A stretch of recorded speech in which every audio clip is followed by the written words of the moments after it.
Ловкие, быстрые и невероятно воинственные создания, способные выжить в самых засушливых регионах.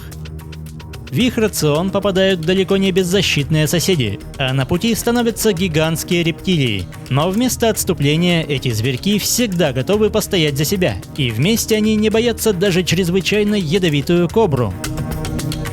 Привет, друзья! Вы на канале Время с пользой, и герои сегодняшнего выпуска – сурикаты.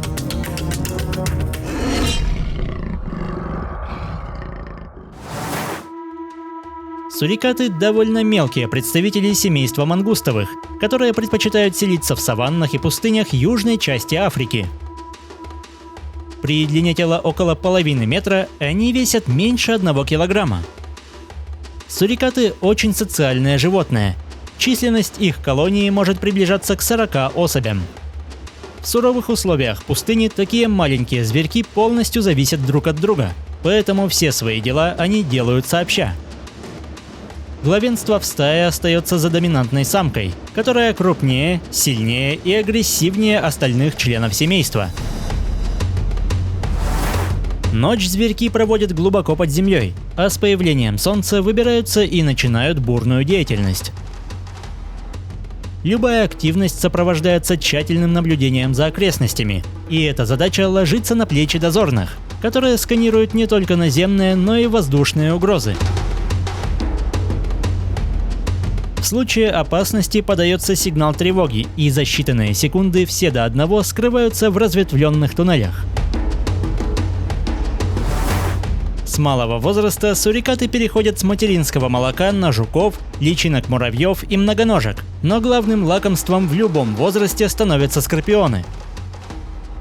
Однако они превосходно защищены и вооружены как мощными клешнями, так и ядовитым жалом. Несмотря на это, молниеносные рефлексы и врожденная ловкость позволяют сурикату избежать контратаки, а его острейшие зубы способны проломить прочную хитиновую броню. Первостепенной целью охотника становится жало, укол которым фатален для большинства мелких млекопитающих. Бесстрашие зверьков объясняется не только реакцией. Годы тесного соседства с ядовитыми созданиями наделили сурикатов частичным иммунитетом, хотя пропущенный укол может стать очень болезненным, поэтому первым делом нападающий лишает противника главного оружия, после чего расправиться с ним не составляет труда.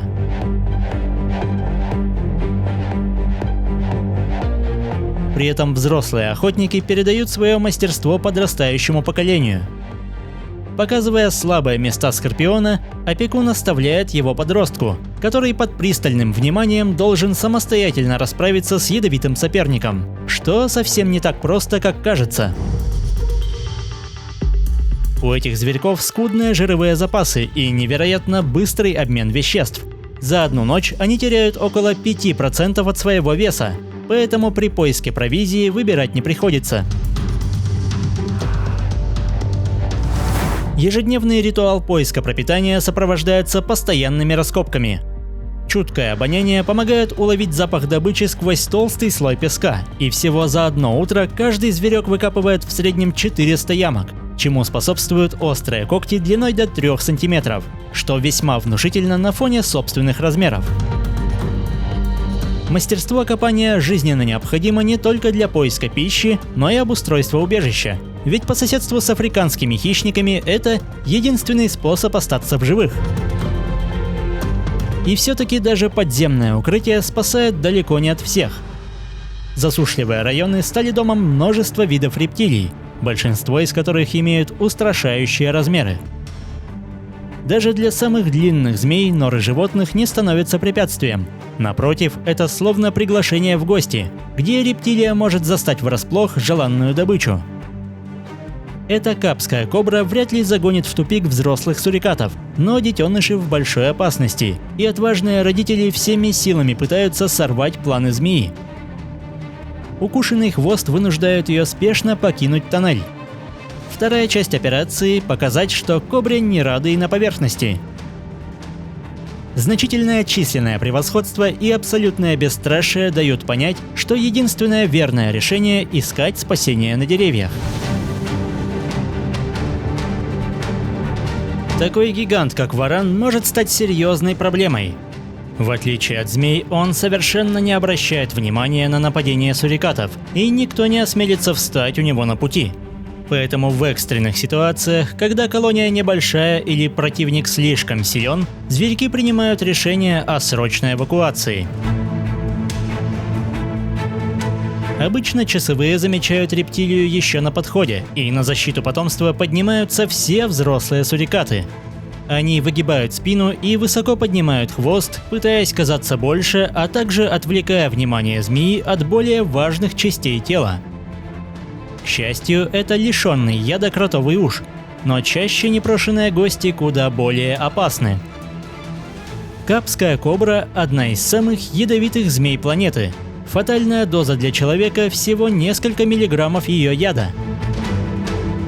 Помимо длины до 2,5 метров, она отличается невероятной агрессией.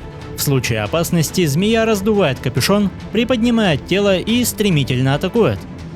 Подавляющее большинство животных всеми силами стараются избежать встречи с этой рептилией, но отважные зверьки знают, что лучшая защита – это нападение. Сурикаты окружают противника со всех сторон, ловко ускользая от стремительных выпадов. Змее не просто атаковать мишень, ведь многообразие одинаковых целей сбивает ее с толку. Агрессивные создания с угрожающим оскалом становятся все более назойливыми, поэтому змея стремится как можно быстрее покинуть чужие угодья. Не меньшую опасность представляет яд шумящей гадюки, но в отличие от кобры она сложена слишком плотно, что делает змею куда менее подвижной, однако ее выпады все так же молниеносны. Несмотря на это, банда сурикатов плотной стеной встает на пути рептилии, и такой поворот событий вынуждает ее развернуться и уползти подальше от опасности. Невзирая на частичный иммунитет к ядам, укус змеи может иметь самые печальные последствия. Дела у этого суриката плохи, но долгий отдых и отсутствие хищников дают ему шанс восстановиться и вернуться в строй. После утренних раскопок сурикаты скрываются от палящего солнца, а к вечеру вновь отправляются на поиски пищи.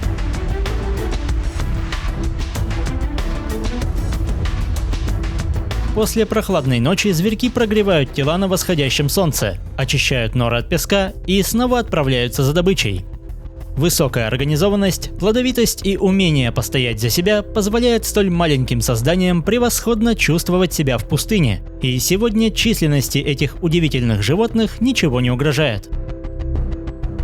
Если выпуск вам понравился, поддержите его лайком, комментируйте, подписывайтесь и проводите время с пользой. До скорого!